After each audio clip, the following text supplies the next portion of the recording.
श्रीवेङ्कटेशं शरणं प्रपद्ये। प्रपद्येतं गिरिं प्रायः श्रीनिवासानुकम्पया इक्षुषारस्रवन्देव तन्मूर्त्या शकरायितं समस्तजननीं वन्दे चैतन्यस्तन्यदायिनीं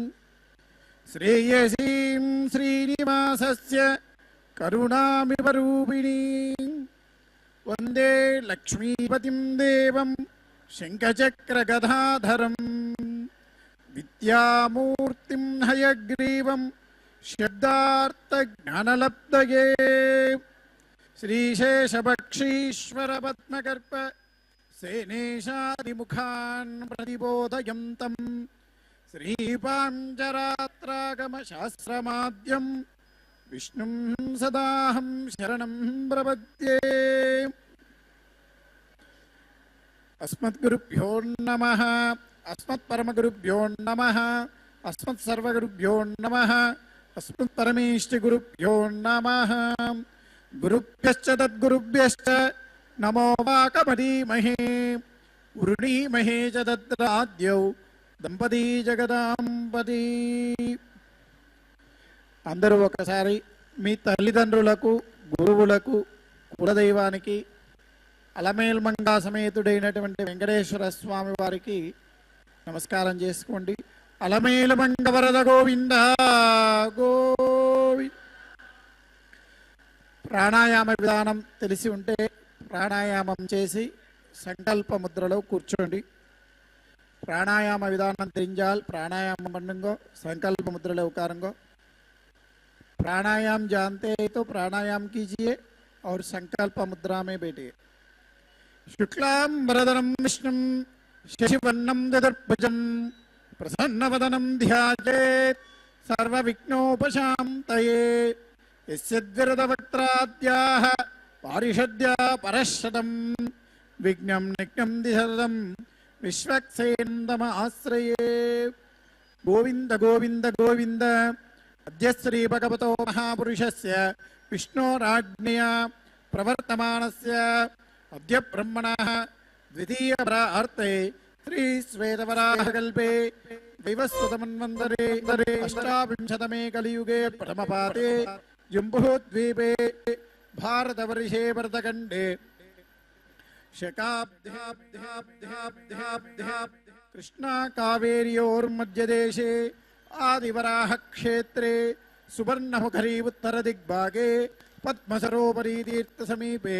शुकापुरी अग्रहारे वर्तमाने व्यवहारिकचान्द्रमाणेन प्रभवादि षष्ठिश्री विजयाभ्युदय नाम संवत्सराणामध्ये मंगलकर पराभवनाम संवत्सरे उत्तरायणे ग्रीष्म ऋतु अधिक ज्येष्ठ मासे कृष्णपक्षे षष्ट्यां शुभऋतौ वासरः स्थिरवासरयुक्तायां धनिष्ठा नक्षत्रयुक्तायां श्री विष्णुयोग श्री विष्णुकरण शुभयोग शुभकरण एवं गुण विशेषण विशिष्टायां अस्यां शुभऋतौ अस्य यजमानस्य गोत्रोद्भवस्याम् अंदरू मी गोत्रमु మీ పేరు, భార్య, పిల్లల పేర్లన్నీ కూడా ఒకసారి సంకల్పం చేసుకోండి, స్మరించుకోండి. చెప్పండి. మమ సహ కుటుంబస్య క్షేమ స్థైర్య ధైర్య వీర్య విజయ అభయ ఆయు ఆరోగ్య ఐశ్వర్య అభివృద్ధ్యర్థం ధర్మ అర్థ కామ మోక్ష चतुर्विध फल पुरुषार्थ सिद्ध्यर्थम धन कनक वस्तु वाहनान् अभिवृद्ध्यर्थम राजद्वारे सर्व कार्यान् अनुकूल सिद्ध्यर्थम श्री अलर्मेल्मंगा समेत श्रीनिवास परिपूर्ण कृपा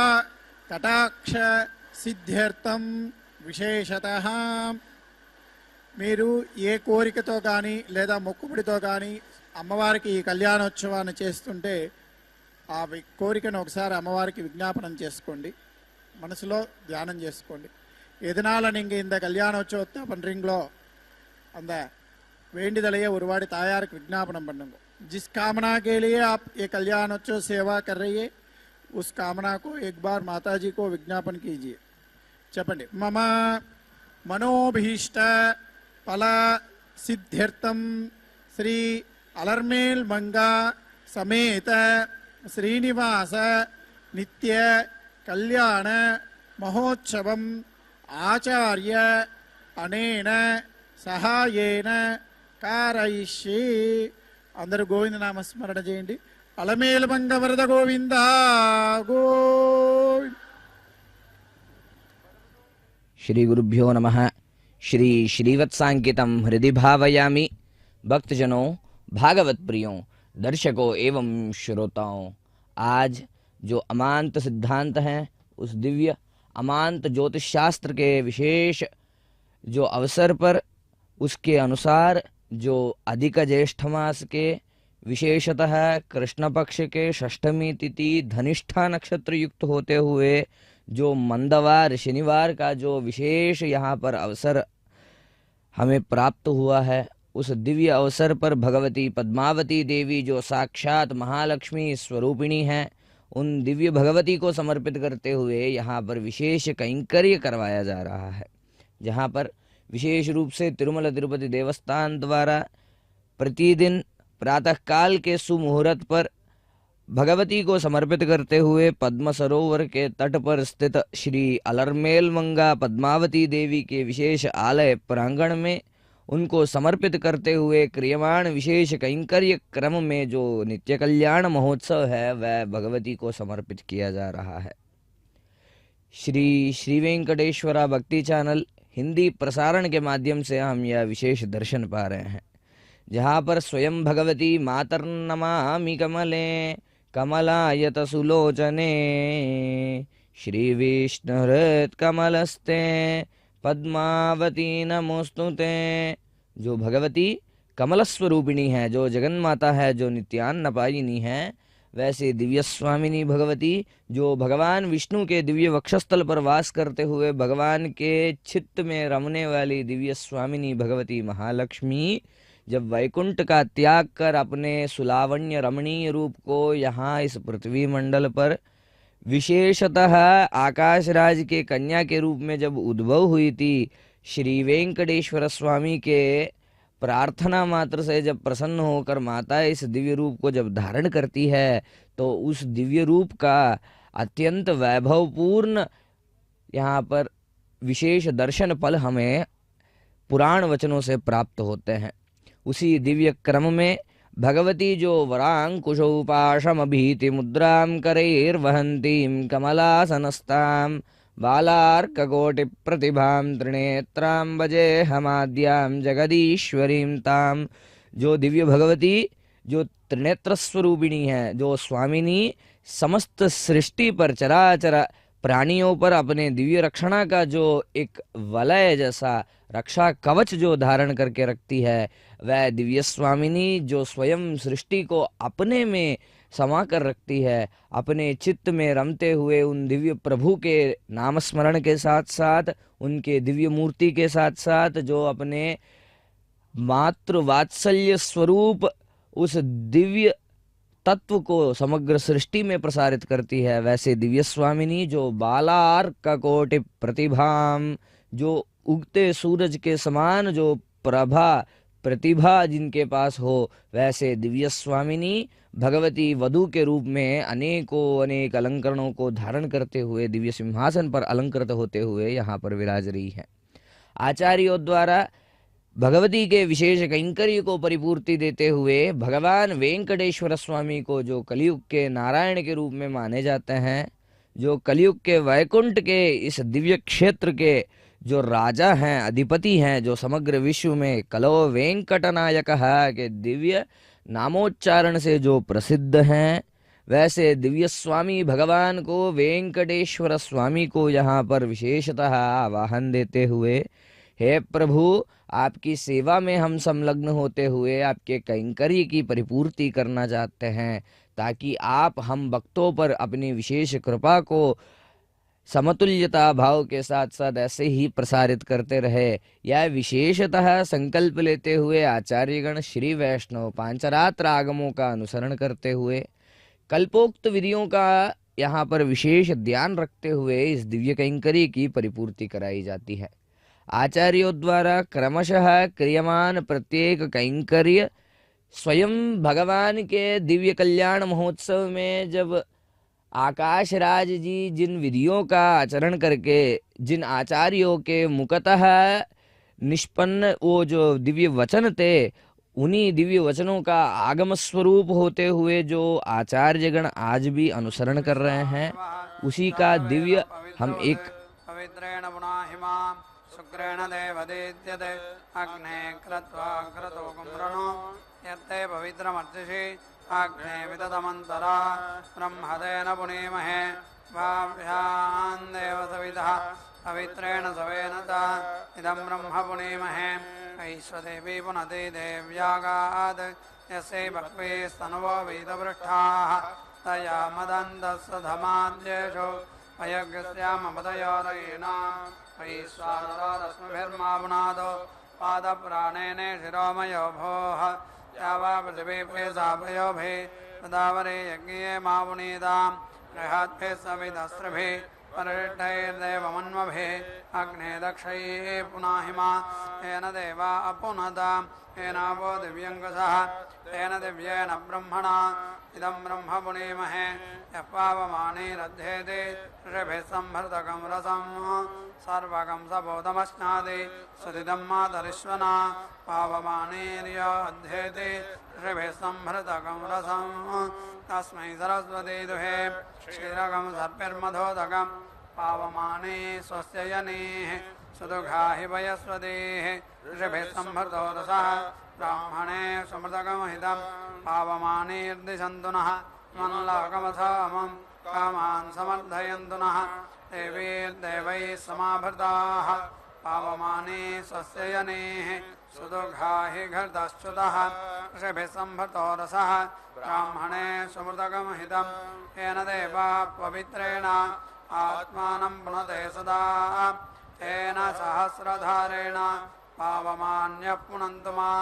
राजावत्यं पवित्रं शताद्यामकं हिरण्मयं तेन ब्रह्मविदो वयं भूतं ब्रह्म पुनीमहे इन्द्रस्वनेति सह मा पुनादो सोमस्वस्त्या वरुणः समीच्या यमो राजा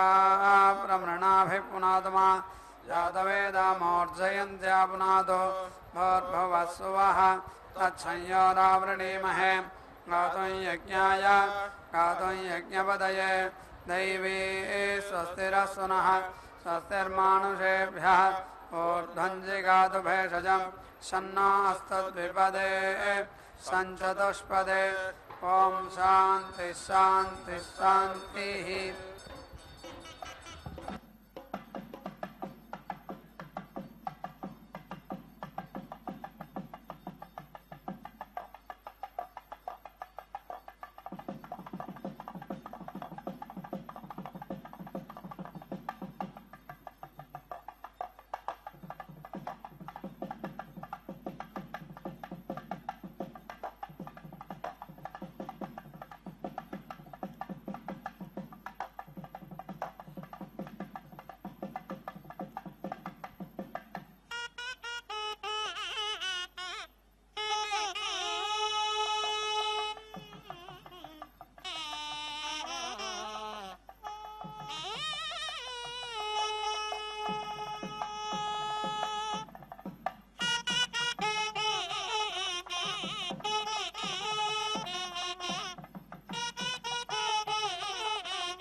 समुदग्धसुतर्देशेन आजगान्मृत्यं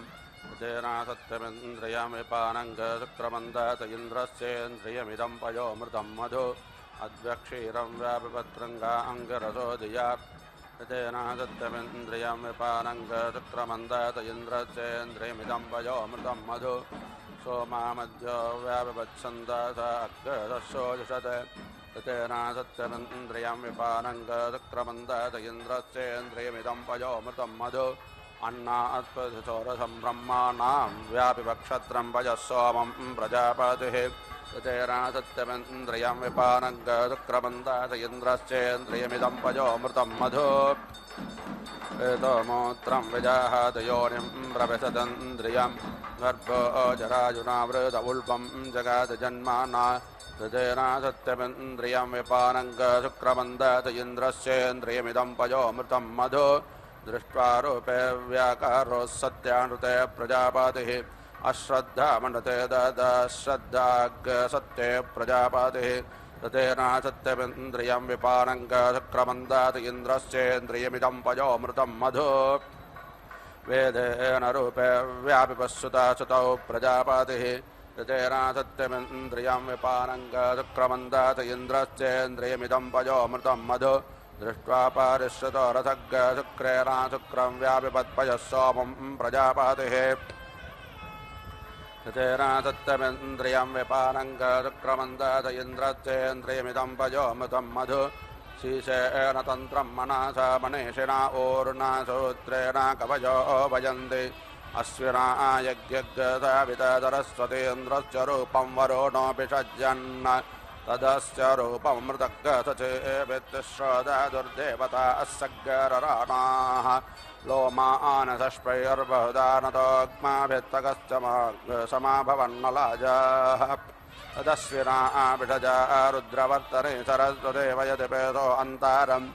अस्ते मज्जानं मातारैकारोतरेण ददातो गवा अन्त्वचि सरस्वती मनसा पेसलं वसुना तत्याभ्यां वयदरसतं वपोः तदं वरिष्ठुता नरोहितं निग्नग्रहुर्देरत्तसारन्नभेमा पयासा शुक्रममृतं जनित्रग्सुराजामोत्रा अज्जनयन्तरेताः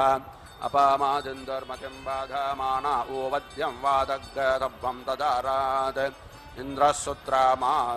इन्द्रःसुत्रामा हृदयेन सत्यं पोरोलासेन सविता जजाना एकत्क्लोमानं वरुणोऽपिषज्जन्मतस्मेवायव्यैर्नमेनादवित्तम् आन्ध्राणि स्थालेर्मधुपिण्वामानाकुदाः पात्राणि सदुघानधेनुः सेनस्य पत्रन्न प्लेहादतेभिरासन्देनावेरुदरन्न माता कुम्भो वा निष्टुर्जानितादतेभिर्यस्मिन्नग्रेयोऽन्याङ्गर्भो अन्तः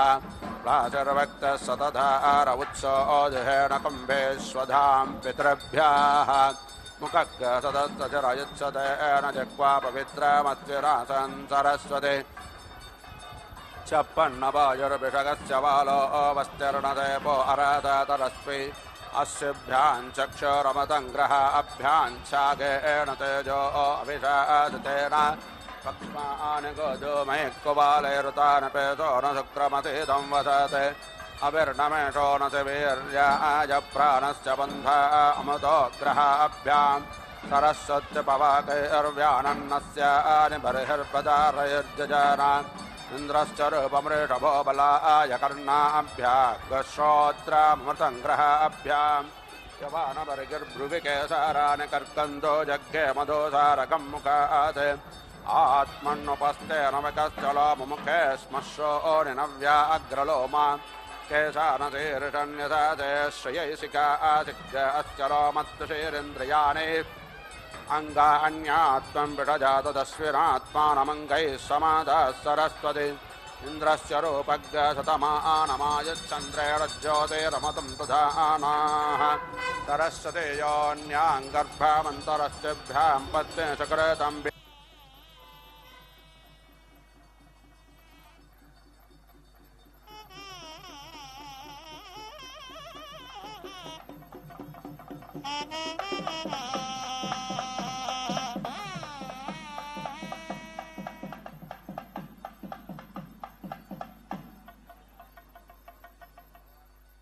मित्रस्य नाभिरसि क्षत्रश्च योनिरसि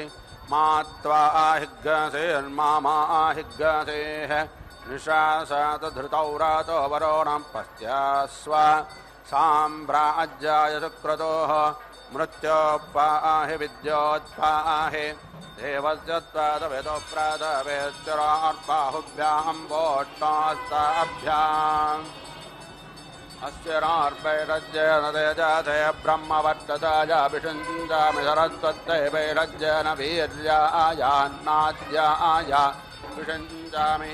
इन्द्रस्येन्द्रियेण बलाय श्रियैयसासे विषुञ्जामि कोऽसि कतमोऽसि कस्मै त्वाकाय त्वा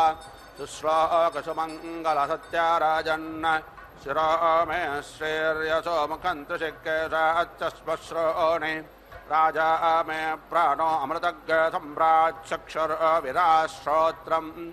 जिह्वा मे भद्रं वाङ्महो मनो मन्यस्वराट् भामाः मोदा अप्रमोदा अङ्गुलिरङ्गानि मित्रं मे सहाः बाहु मे बलामिन्द्रियज्ञस्तौ मे कर्मा वीर्यम् आत्मा क्षत्रमरो मम पृष्ठेर्मे राष्ट्रमुदरमग्गतौ अग्रीवाच्चश्रोणे ऊरु आरत्ने जानुनो ऊरु आरत्ने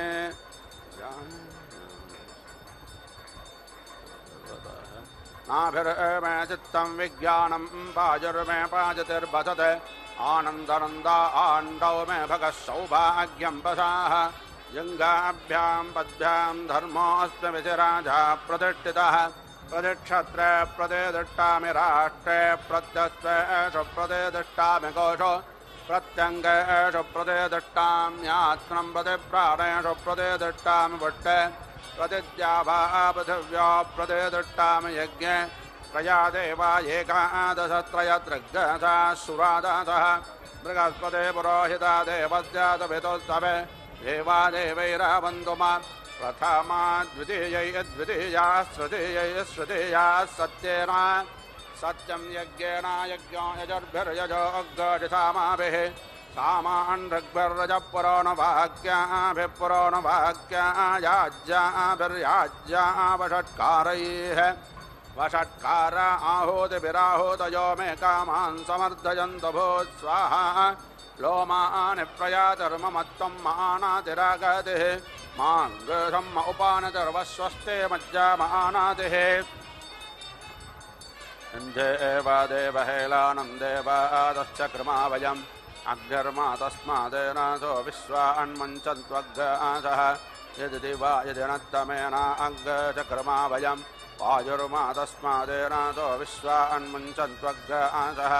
यदि जाग्रद्यदि स्वप्न एना अग्चक्रमा वयम् सूर्यो मा तस्मादेनासो विश्वान्मुञ्चन्त्वग्गासः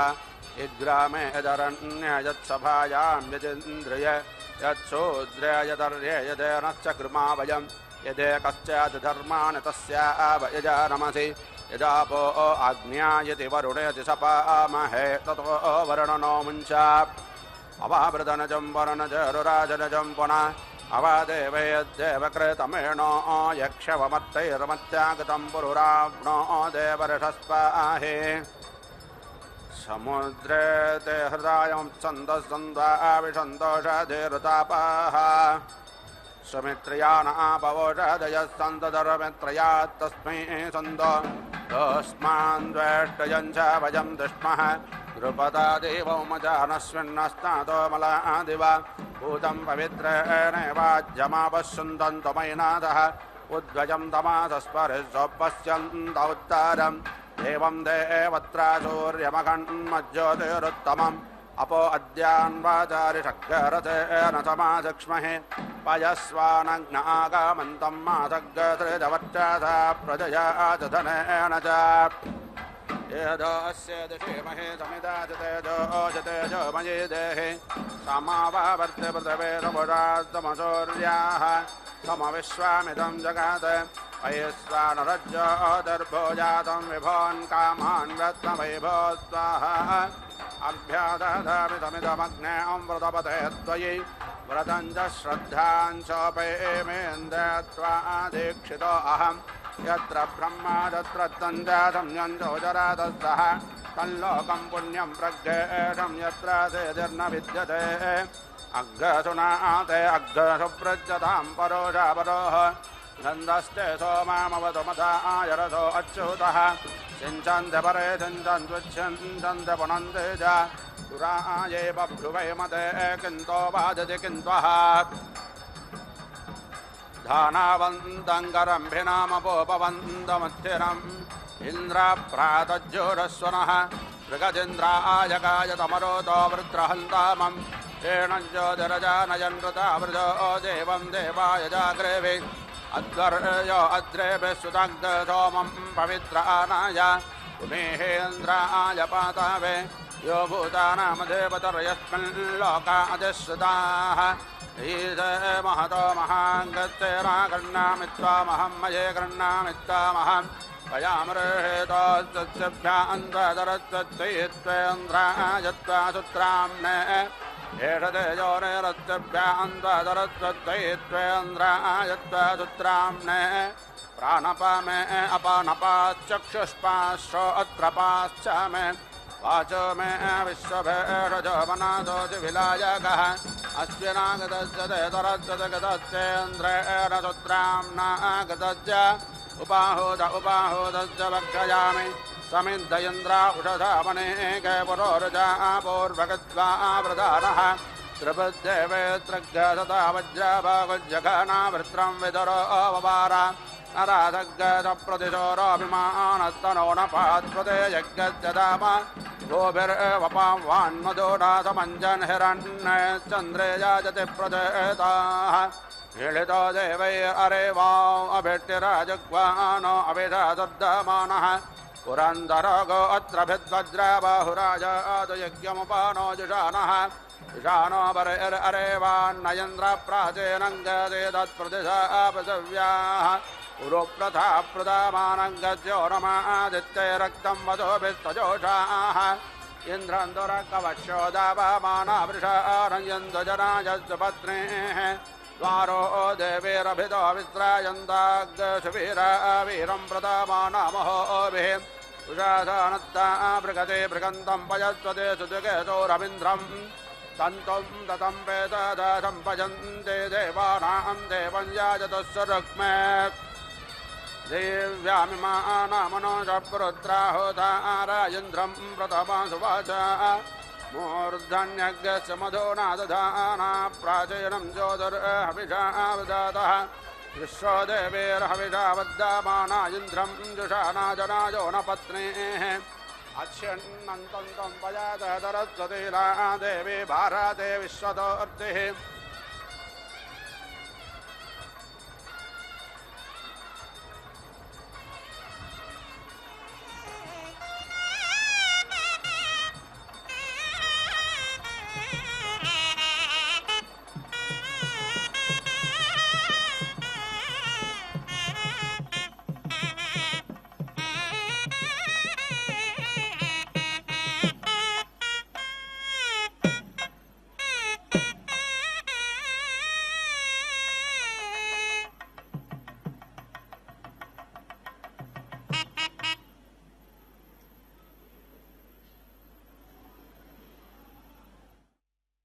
भक्तजनों,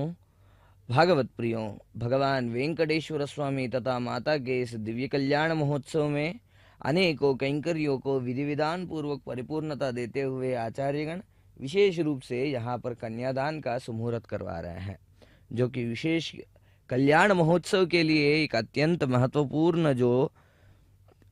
रस्म मानी जाती है। वैसे एक कल्याण महोत्सव में भगवान एवं भगवती को एकाकार में लाते हुए आचार्यगण कन्यादान का यह मुहूर्त करवा रहे हैं। आकाश राज की कन्या जो पद्मावती देवी है तथा भगवान वेंकटेश्वर स्वामी, इन दोनों के गोत्र नामों का उच्चारण करते हुए विशेष रूप से पुष्पमालिका की सहायता से इस दिव्य कैंकरी की परिपूर्ति कराई जाती है। कन्याम कनक संपन्नाम कनकाभरणैर्युताम दास्यामि विष्णवे तुभ्यं ब्रह्मलोक जिगीर्षया। हे विष्णु स्वरूप भगवान, हमारी कन्या जो साक्षात लक्ष्मी समृद्धि स्वरूपिणी है, हम आपको प्रदान करते हैं ताकि आप हमें ब्रह्मलोक की प्राप्ति दे सको, यह संकल्प लिया जाता है तथा भगवान को समर्पित करते हुए कन्यादान की विधि को परिपूर्णता दी जाती है। भक्तजनों, भगवती जो अत्यंत रमणीय रूप से श्वेत वस्त्रों को धारण करते हुए, जो शांति का रूप होता है तथा सृजन का जो रूप होता है, वैसे दिव्य श्वेत वस्त्रों को धारण करते हुए भगवती का यहाँ पर हम दर्शन पा सकते हैं। तथा भगवान जो पीताम्बरधरः जैसे कहा जाता है, भगवान स्वयं पीताम्बरों को धारण करते हुए, पीले वस्त्रों का धारण करते हुए भगवान अत्यंत रमणीय रूप से यहाँ पर हमें दर्शन दे रहे हैं। नारियल जो श्रीफल होता है उस पर जल एवं दुग्ध से अभिषिक्त करते हुए कन्यादान का जो विधि है उसको परिपूर्ण कर रहे हैं। तथा भगवान को प्रसन्न करने हेतु जो विशेष रूप से हवन प्रक्रियाएं बताई गई हैं, उन प्रक्रियाओं की परिपूर्ति देते हुए आचार्यगण भगवान नारायण को यहाँ पर प्रसन्न करते हुए अनुज्ञा प्राप्त करते हैं। तथा मंगल सूत्रों में साक्षात महालक्ष्मी स्वरूपिणी सर्वमंगला देवी का आवाहन करते हुए विशेष पूजन आदि क्रियाएं परिपूर्णतः यहाँ पर परिपूर्ण कराए जाएंगे। तत्पश्चात भगवान जो चतुर्भुजी रूप हैं, जो चतुर्भुजी नारायण हैं, जो शंख चक्र वरद एवं कटिमुद्राओं को धारण करते हुए स्वयं वैकुंठ का वास अपने दिव्य चरणों में ही धारण करने वाले विशेष प्रभु, अपने वरद हस्त से उस दिव्य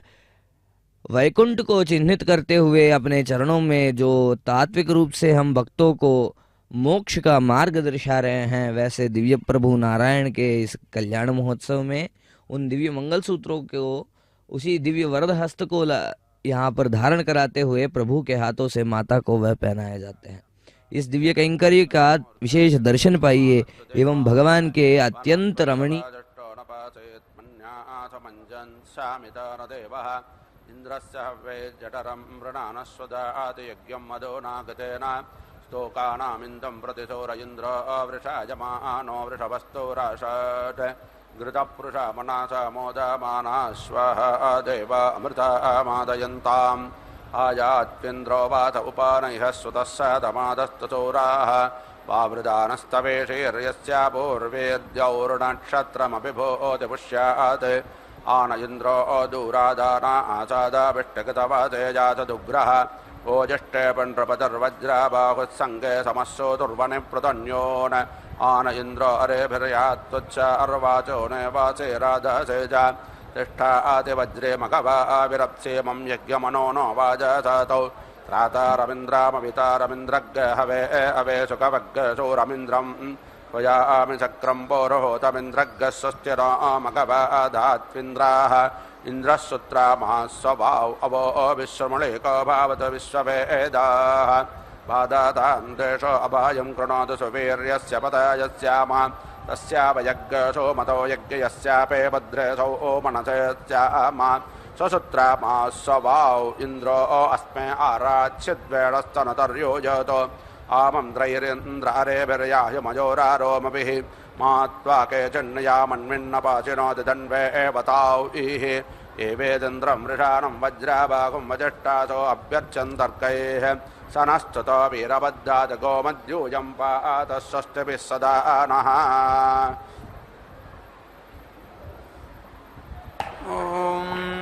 ब्रह्मवादिनो वदन्त्यद्भिर्हवीगं शिप्रोक्षैः केनावैति ब्रह्मणेति ब्रूयात्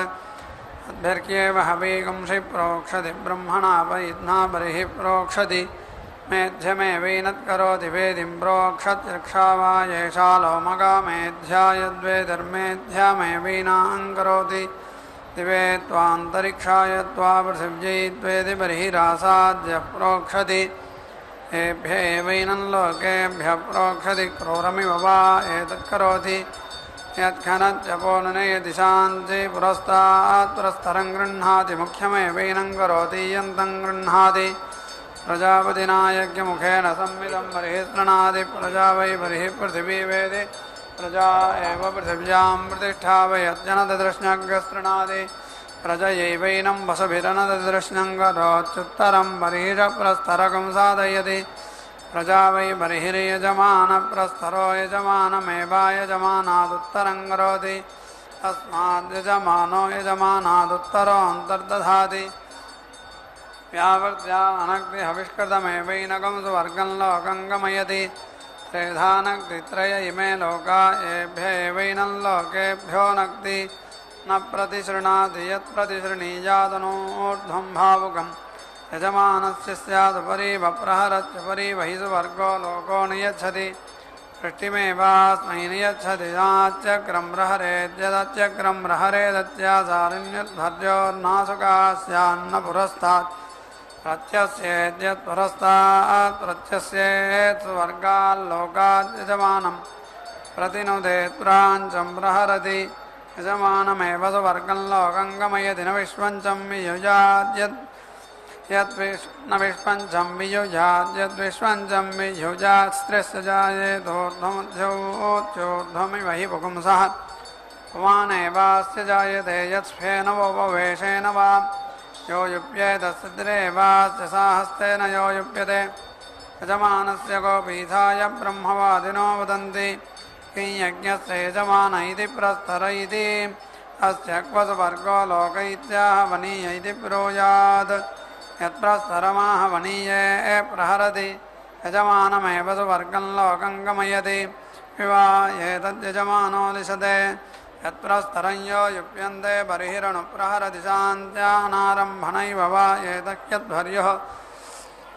स ईश्वरो वै पुनो भवितो ध्रुवासीति मामभिमृशति इयं वै ध्रुवास्यामेव प्रतिष्ठति न वै पुनो भवत्यगा नग्निरित्याह यद्ब्रूजादगन्नग्निरित्यग्नावग्निं गमयेत् निर्यजमानकं सुवर्गाल्लोकात् भजेदगन्नित्येव ब्रूयात् यजमानमेव सुवर्गं लोकं गमयति अग्ने श्रयोज्यायागं सौभ्रातरासन्ते देवेभ्यो हव्यं महन्तः कामीयन्दसोऽग्निरभिभेदित्सम्भावस्यार्तिमारिष्यतीति सनिलाय दशोपप्राविशत्तं देवता प्रैषमयिच्छन्दं मत्स्यप्राब्रवीत् तमसबद्धिया धिया त्वाबद्ध्या सूर्यो मा प्रावोचैति तस्मान्मत्स्यं धिया धिया घ्नन्ति सप्तो हितमन्वविन्दन् तमब्रवन्नुपन आवर्तस्व हव्यन्नो महेति सोऽब्रवीद्वरं वृणै यदेव गृहीतस्याहुतस्य बहिः परिधिस्कन्धात् तन्मे भ्रातॄणां भागधेयमसदिति तस्मात् यद्गृहीतस्याहुतस्य बहिः परिधिस्कन्दति तेषां भागधेयन्तानेव तेन प्रीणाति परिधीन् परिदधाति रक्षसां वहत्यै सग्गस्पर्शयति रक्षसामनन्वचाराय न पुरस्तात् परिददात्यादित्योऽख्ये बोध्यन् पुरस्तात् रक्षाकस्य वहन्त्योर्ध्वे समिधा वा दधात्युपरिष्टा देवा रक्षाकस्य वहन्ति यजुषान्यां तोष्णीमन्यां मिथुनत्वा यद्वे आदधाति द्विपात् यजमानः प्रतिष्ठित्यै ब्रह्मवादिनो वदन्ति सत्त्वय्यजेतयो यज्ञस्यार्त्यावसीयान् स्यादिति भूपतये स्वाहा भुवनपतये स्वाहा भूतानां पतये स्वाहेति षण्णमनुमन्त्रयेत यज्ञस्यैव ददात्या यजमानो वसीयान् भवति भूयसी रे देवता प्रीणाति चामिवा एतद्यज्ञस्य क्रियते यदन्वञ्चौ प्रोडाशा उपागुंसु याचमन्तराय जत्यजामि त्वायासो मिथुनत्वाय अग्निरमुष्मिल्लोकासीद्यमोऽस्मिन् ते देवा अब्रुवन्ने देवं विपर्युहामेत्यन्नाद्येन देवा अग्निमुपामन्त्रयन्तराज्येन पितरो यमन्तस्मादग्निर्देवानामन्नादः यमपितॄणागं राजाय एवं वेद प्रराज्यमन्नाद्यमाप्नोति तस्मा एतद्भागधेयं रायच्छन् यदग्नये स्विष्टकृते वज्यन्ति यदग्नये स्विष्टकृते वज्यति भागधेयेनैव तद्रुद्रकं समर्थयति सकृत्सकृतवज्यति सकृति बहि रुद्र उत्तरार्धादवज्यत्येषा वै रुद्रस्य दिक्स्वायामेव दिशि रुद्रं निरवदयते द्विरभिघारयति चतुरवत्तस्याप्चै असवो वै पूर्वा आहुदय एष रुद्रो यदग्निः यत्पूर्वा आहुतिरभिजुहुयात् रुद्राय पशूनपि तद्ध्यात् पशुर्यजमानः स्यात् अतिहाय पूर्वा आहुतिर्जुहोति पशूनां गोपीठाय मनःपृथिव्या यज्ञयमैच्छत्सघृतं निषिक्तमविन्दत् सोऽब्रवीत्कोऽस्येश्वरो यज्ञेऽपि कर्तोरथितावब्रूताम् मित्रावरुणो गोरेवावमेश्वरो कर्तोऽस्मैति तौ ततो काकं समैरयताकं सा यत्र यत्र न्यक्रामत् ततो घृतमपीड्य तस्मात् घृतवद्युच्यते तदस्यै जन्मोपहूतकं रथन्तरकं सह पृथिव्येत्याह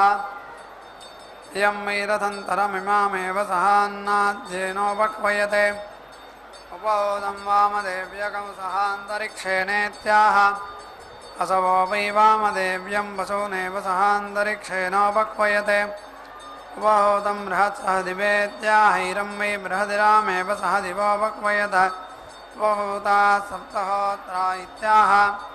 होत्रा एवोपक्वयत उपहूता धेनुः सहर्षभेत्याह मिथुनमेवोपक्वयत उपहूतो भक्षस्सखेत्याह सोमपीठमेवोपक्वयत उपहूता हो इत्याहात्मानमेवोपक्वयते आत्मा उपहूतानां वसिष्ठैरामुपक्वयते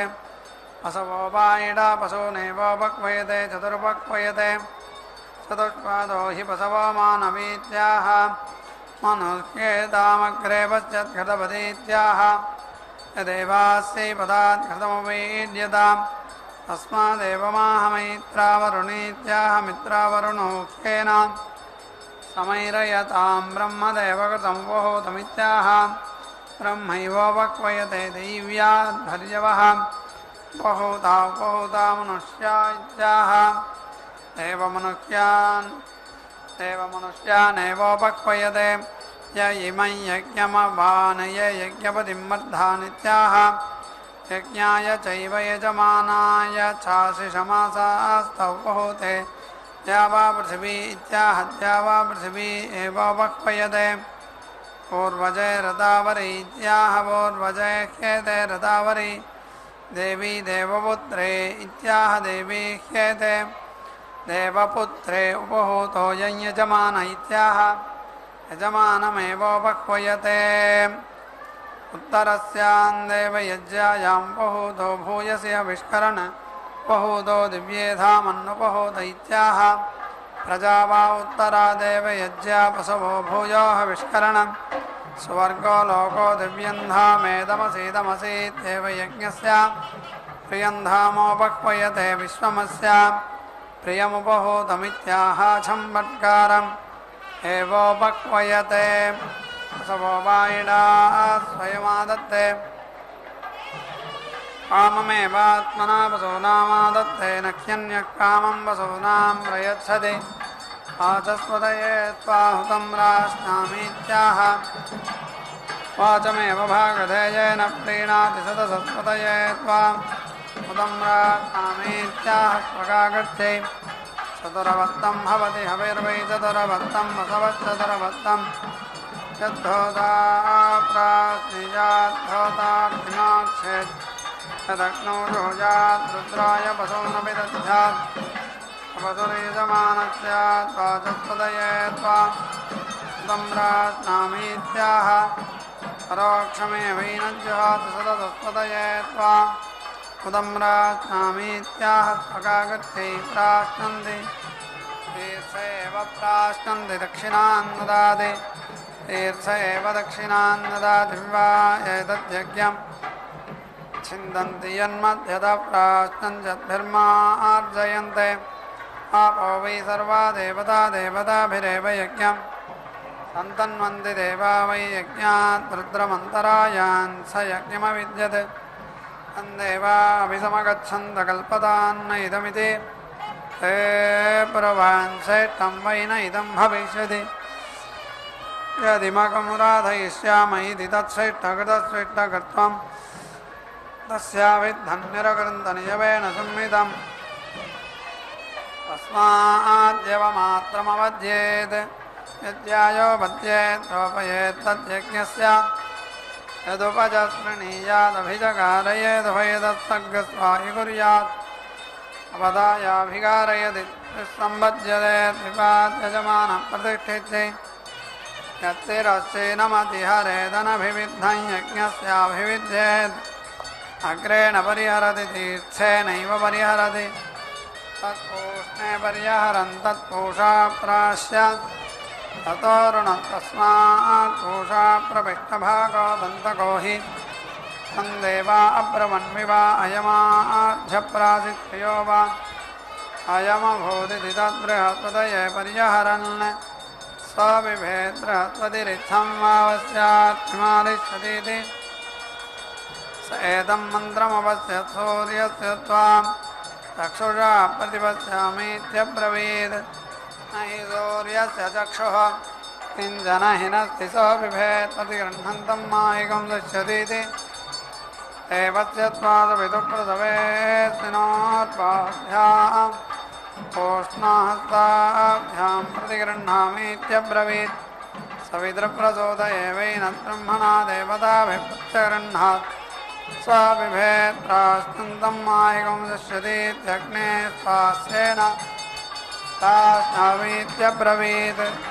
अग्न्यग्नेरास्यं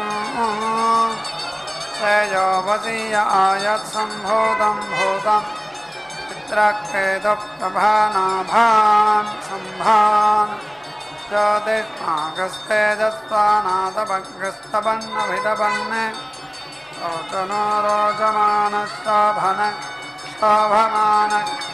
शोभमानकल्याणाः పద్మావతి మది దోచిన శ్రీనివాసుడు పద్మావతి మది దోచిన శ్రీనివాసుడు భక్తావన దీక్షారత చిద్విలాసుడు చిద్విలాసుడు శ్రీనివాస మనోరాజ్య నాయికయగు పద్మ జ్ఞాన భక్తి భరిత సుగుణ వరమణి గణ సద్మ శ్రీనివాస మనోరాజ్య నాయికయగు పద్మ జ్ఞాన భక్తి భరిత సుగుణ వరమణి గణ సద్మ వరమణి గణ సద్మ పద్మావతి మది దోచిన శ్రీనివాసుడు పద్మావతి మది దోచిన శ్రీనివాసుడు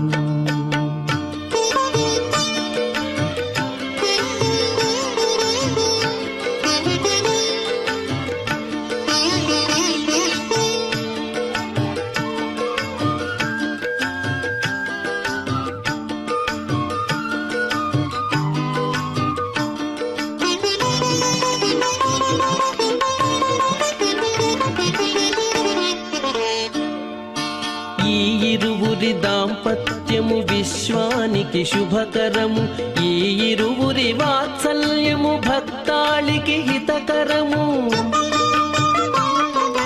ఈ ఇరువురి దాంపత్యము విశ్వానికి శుభకరము ఈ ఇరువురి వాత్సల్యము భక్తాళికి హితకరము భక్తాళికి హితకరము పద్మావతి మది దోచిన శ్రీనివాసుడు, పద్మావతి మది దోచిన శ్రీనివాసుడు.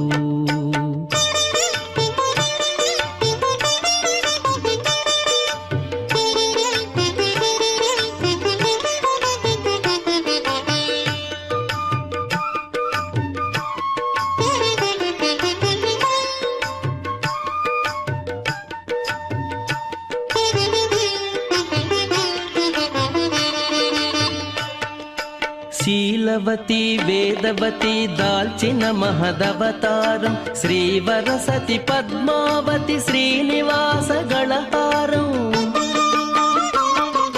శీలవతి వేదవతి దాల్చిన మహదవతారం, శ్రీవరసతి పద్మావతి శ్రీనివాస గళహారం, శ్రీనివాస గళహారం. పద్మావతి మది దోచిన శ్రీనివాసుడు, పద్మావతి మది దోచిన శ్రీనివాసుడు.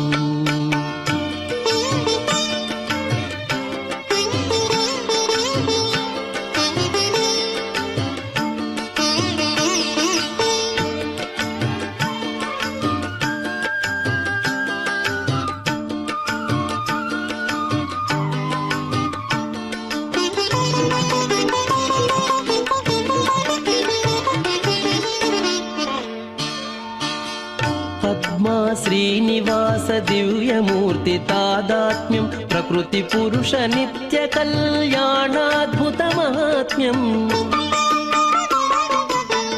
పద్మా శ్రీనివాస దివ్యమూర్తి తాదాత్మ్యం, ప్రకృతి పురుష నిత్య కళ్యాణాద్భుత మహాత్మ్యం, ప్రకృతి పురుష నిత్య కళ్యాణాద్భుత మహాత్మ్యం.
किञ्चन हिनस्ति सो बिभेत् प्रतिगृह्णन्तं माहिकं शिष्यतीति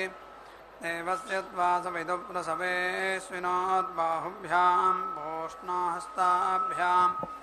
प्रतिगृह्णामीत्यब्रवीत् सवितृप्रसूत एवैनद् ब्रह्मणा देवताभिप्रत्यगृह्णात् स बिभेत् बृहस्पतिरिच्छं वावस्यार्तिमारिष्यतीति स एतं मन्त्रमुपश्यत् सूर्यस्य द्वाचक्षुषा प्रतिपश्यामीत्यब्रवीन्न हि सूर्यस्य चक्षुः किञ्चन हिनस्ति सो बिभेत् प्रतिगृह्णन्तं मायिकं दृश्यतीति देवस्य त्वादुविदप्रसवे सुनोर्बाहुभ्याम् ओष्णोहस्ताभ्यां प्रतिगृह्णामीत्यब्रवीत् सवितप्रसोदये वैनद् ब्रह्मणा देवताभिप्रत्यगृह्णात् स बिभेत् प्राश्नन्तं माहिकं दृश्यतीत्यग्ने स्वास्येन प्राश्नामीत्यब्रवीन्न ह्यग्नेरास्यं किञ्चन हि नस्ति स बिभेत् रासितं माहिकं शिष्यतीति ब्राह्मणस्य उदरेणेत्यब्रवीत् न हि ब्राह्मणस्य उदरं किञ्चन हि नस्ति बृहस्पतेर्ब्रह्मणेति स हि ब्रह्मेष्टोपपायेदस्मात् प्राणाक्रामन्ति यत्राचित्रं रास्नात्यद्भिर्मार्जयित्वा प्राणान् संमृशते मृतं वै प्राणामृतमापः प्राणानेव यथा स्थानमुपह्वयते अग्निधा दधात्यग्निमुखानेवर्तोन् प्रीणाति समिधमा दधात्युत्तरासामाहुतीनां प्रतिष्ठित्यै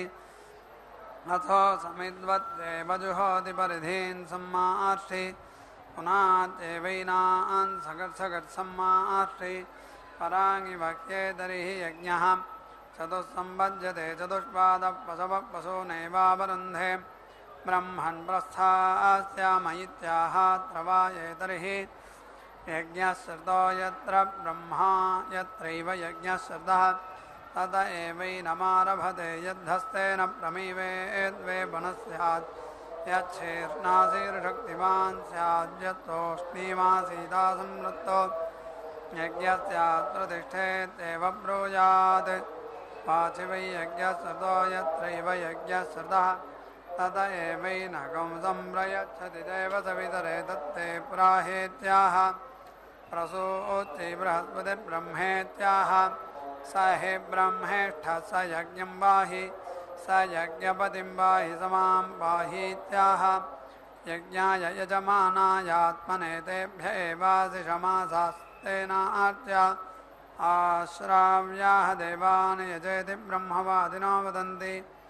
इष्टा देवता अथ कथम एते देवा इति छन्दागुंसीति ब्रूयात् गायत्रीं दृष्टभञ्जगतीमित्यथो खल्वाहुः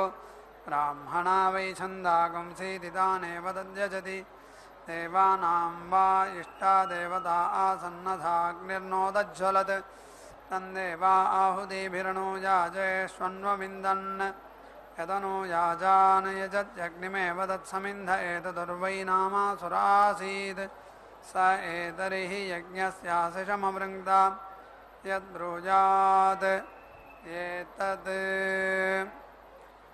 यो दीक्षामतिरेचयति सप्ताहं प्रचरन्ति सप्त वै शीर्षण्याः प्राणाः प्राणादीक्षा प्राणैरेव प्राणान् दीक्षामवरुन्धे पूर्णाहुतिमुत्तमान् जुहोति सर्वं वै पूर्णाहुतिः सर्वमेवाप्नोति अथो इयं वै पूर्णाहुतिः अस्यामेव प्रतिष्ठति नारायणाय विद्महे वासुदेवाय धीमहि तन्नो विष्णुप्रचोदयात् स्वाहा महादेव्यै च विद्महे विष्णुपत्न्यै च धीमहि तन्नो लक्ष्मी प्रचोदयात् स्वाहा।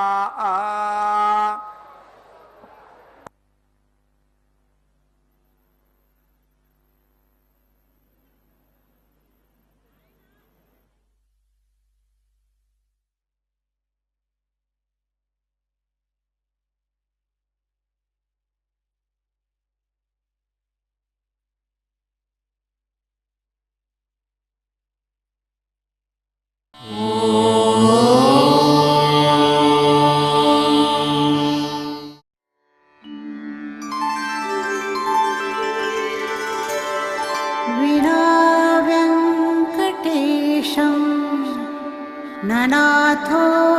ननाथः सदा वेङ्कटेशं स्मरामि स्मरामि। हरे वेङ्कटेश प्रसीद प्रसीद।